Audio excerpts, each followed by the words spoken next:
Right పెరిగిన ఇంధన ధరలపై మరిన్ని అప్డేట్స్ మా కరెస్పాండెంట్ అనిల్ అందిస్తారు వైజాగ్ నుంచి. అనిల్ చెప్పండి, మరోసారి దాదాపు ₹3 పెరిగిన పరిస్థితి దేశంలోకెల్లా ఆంధ్రప్రదేశ్లోనే ఎక్కువగా ప్రస్తుతం ధరలు కనిపిస్తున్న సిచ్యువేషన్. ఎలా వాహనదారులు ఏమంటున్నారు, ఏంటి మీ దగ్గర ఉన్న ఇన్పుట్స్, ఎక్కడున్నారు ప్రస్తుతం మీరు?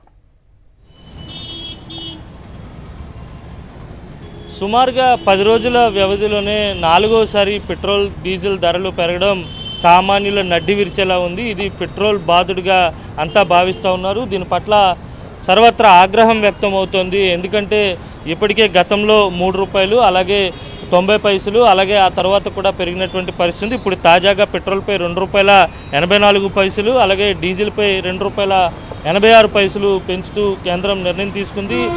ఉదయం నుంచి కూడా పెరిగిన పెట్రోల్ ధరలతో పెట్రోల్ పోస్తున్నారు. మనతో పాటు కొంతమంది ఇప్పుడే పెట్రోల్ వేయించుకుని వచ్చారు, మాట్లాడదాం. సార్, ఎలా చూస్తున్నారు? 10 రోజుల వ్యవధిలోనే 4వసారి పెట్రోల్ ధరలు పెరిగాయి. దాదాపుగా ₹8 వరకు పెరిగినటువంటి పరిస్థితి. అలా ఇది రోజు రోజుకి ₹2 అలా పెంచుకొని ఈరోజు ₹116 అయ్యింది పెట్రోల్ విశాఖపట్నంలో. దీని ప్రభావం వల్ల అన్ని రంగాల మీద పడుతుంది. రవాణా కానీ మన కూరగాయలు కానీ డైలీగా జీవించే ప్రతి వ్యక్తి యొక్క నిత్య జీవితంలో ఇది ఎంతో ప్రభావం చూపిస్తుంది. ఇది కేవలం పెట్రోల్ పెరగడమే కాదు, అన్ని రంగాలు పెరిగినట్టే.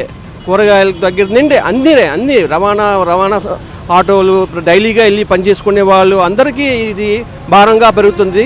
దీని ప్రభావం అన్ని రంగాల మీద కూడా ఉంటుంది. ఇది కేవలం పెట్రోల్ పెంచడమే కాదు, అన్ని రంగాల మీద పెంచినట్టుగా నేను భావిస్తున్నాను. ఇప్పటి వరకు పెరిగినటువంటి ధరలు ఒకలా ఉన్నాయి, ఇక్కడ నుంచి కూడా ఇంకా పెరిగేటువంటి అవకాశం ఉందనే వాదన కూడా వినిపిస్తుంది. ఈ ప్రపంచంలో జరుగుతున్న ఈ వార్ వల్ల ఈ ప్రభావం అన్ని రంగాల మీద ఉంటుంది. ఇంకా ముందు పెరగచ్చు. ఒకేసారి పెంచకుండా మెల్లిమెల్లిగా పెంచుకొని వెళ్తున్నారు. దీని ప్రభావం అందరి మీద ఉంటుంది, సామాన్యుడి మీద ఎక్కువగా ఉంటుంది. మీరు ఏమన్నా ప్రత్యామ్నాయ ఏర్పాట్లు ఏం చేసుకున్నారు? మరి పెట్రోల్ ధరలు పెరిగిపోతున్నాయి కదా, బైక్ కాకుండా సైకిల్ కానీ. ఇప్పుడు మన ప్రత్యామ్నాయ మార్గాలంటే పబ్లిక్ రవాణా మీద ఆధారపడి ఉండాలి. బస్సుల మీద వెళ్ళడము, లేదంటే ఒక కారు మీద 4-5 షేర్ చేసుకుని వెళ్ళడమే చేయాలి. అంతకంటే చేసేదేమీ లేదు. మామూలుగా ఇప్పుడు మీరు చూస్తూ ఉంటారు, ఆటో వాళ్ళ పరిస్థితి అయితే మరీ ఘోరంగా ఉంటుంది. ఎవరైనా ఉన్నారా మీకు? ఆటో వాళ్ళతో చాలా దారుణం సార్. వాళ్ళు రేట్ పెంచితే పబ్లిక్ ఏమో అడుగుతారు వాళ్ళకి ఎందుకు పెంచుతున్నారు ఏంటి అని. కానీ ఎవరు పెట్రోల్ బంక్ దగ్గరకు వచ్చి మాత్రం ఎవరు అడగరు ఎందుకు పెంచుతున్నారు పెట్రోల్ అని. అందరూ ఆటో వాళ్ళని, నెక్స్ట్ చిన్న వ్యాపారస్తులు చేసుకున్న వాళ్ళని అడుగుతుంటారు, ప్రశ్నిస్తుంటారు ఎందుకని పెంచారు అది ఏది అని. కానీ ఎవరు వచ్చి ఇక్కడ పెట్రోల్ బంక్ దగ్గర వచ్చి ఎవరు అడగరు ఎందుకు పెంచారు పెట్లు అని. ఇది అడగడం వల్ల కొద్ది ప్రభావం పడుతుంది ప్రభుత్వం మీద కూడా. సో దీని ప్రభావం చాలా ఆటోల మీద, సామాన్యుల మీద ఎక్కువ ఉంటుంది. ఇది మొత్తం మీద సర్వత్రా సామాన్యులపై అధిక భారం పడేటువంటి అవకాశం కనిపిస్తూ ఉంది హరి. మొత్తంగా చూస్తే పెట్రోల్ ధరలు అమాంతం పెరుగుతున్నటువంటి నేపథ్యంలోనే పెద్ద ఎత్తున సామాన్యుల నుంచి ఆగ్రహం వ్యక్తమవుతుంది. ఇటు ఆటో వాళ్ళలు కావచ్చు, లేకపోతే చమురు ఆధారిత రంగాలన్నిటిపై కూడా దీని ప్రభావం పడేటువంటి అవకాశం కనిపిస్తూ ఉంది. మొత్తంగా చూస్తే కనుక ఉదయం నుంచి పెట్రోల్, మీరు ఏం చేస్తుంటారు? మీరు కాపీ వేస్తున్నాను. అవునా? అంటే పెట్రోల్ ధరలు వరుసగా పెరిగిపోతున్నాయి కదా, ఏమనిపిస్తుంది? మొన్నటికి ఇప్పటికి తేడా తెలిసిందా? తెలుస్తుంది సార్. మేము కష్టపడి పనిచేసి మేము తీసుకోవాలంటే మాకు పిల్లలు అడ్లు గట్ల కట్టాలి కదండి మేము.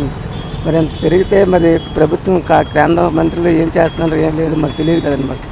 కానీ సాధారణంగా మామూలు కూలీ వాళ్ళు చేసుకునే వాళ్ళు మాకు కొద్ది ప్రెజర్గా ఫీల్ అవుతున్నామండి. దీన్ని బట్టి అంటే కేంద్రం ఏం చేస్తుందో ఏంటి లేదంటే మాకు కూడా తెలియదు కదండి. మేము పనిచేసి ఓట్లేసి గెలిపించుకుంటూనే చేస్తున్నాం, అన్నీ బాగానే ఉన్నాయి.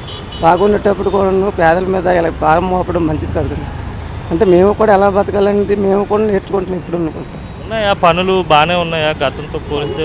పనులు ఎలాగుంటాయండి, వర్షాకాలం వస్తుంది, పనులు లేకుంటే ఇంకా బల్లి మీద తిరగాలంటే అద్దెలు కట్టుకొని ఛార్జీలు కట్టుకొని మేము కూడా గమనం చేరుకోవాలంటే మాకు ఇబ్బంది ఉంది కదండి. మేము పని చేస్తాం, తింటాం, వెంటనే కూలి డబ్బులు ఎవరు కదండి. మేము ఎవరి దగ్గర అప్పు గట్ట తీసుకొని చేసుకొని మేము కూడా కట్టాలి కదండి. అది కూడా మరి కేంద్రం మరి ఆలోచించి ఇంకా ధరలు ఒకవేళ పెరిగేటట్టయితే వాడతారా బండి, లేకపోతే ఇంకా వాడమండి? ఇంకెందుకు వాడతామండి? ఓడేటంటే అయితే మరి మాకు కూలి చేసుకుంది మా దీనికే సరిపోతే ఇంకా మేము ఇంకా తిండి ఎలా తినాలి, మేము ఎలా బతకాలి. అందుకనే ముందు కొద్దిగా వరుసగా పెట్రోల్ ధరలు పెరిగిపోతున్నాయి, ఎలా అనిపిస్తుంది మీకు? హలో కస్టమర్లందరికీ నమస్కారం అండి. పెట్రోల్ ధర ఘోరంగా పెరిగిపోయింది. సామాన్య మానవుడికి దుర్లభంగా ఉంది. ఏ రోజుకి ఆ రోజు బతకలేని పరిస్థితిలో ఉంది. కావున దయచేసి ఒక 20 నిమిషాలు బండి తీసి పక్కకు పెట్టేసి నడుచుకొని సైకిల్ పాదయాత్ర చేయవలసిందిగా కోరుతున్నాను.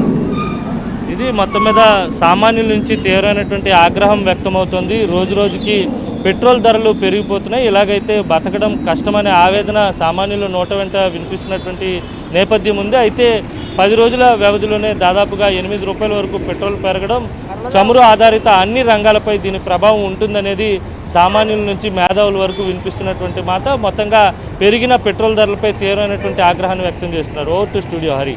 రైట్ అనిల్.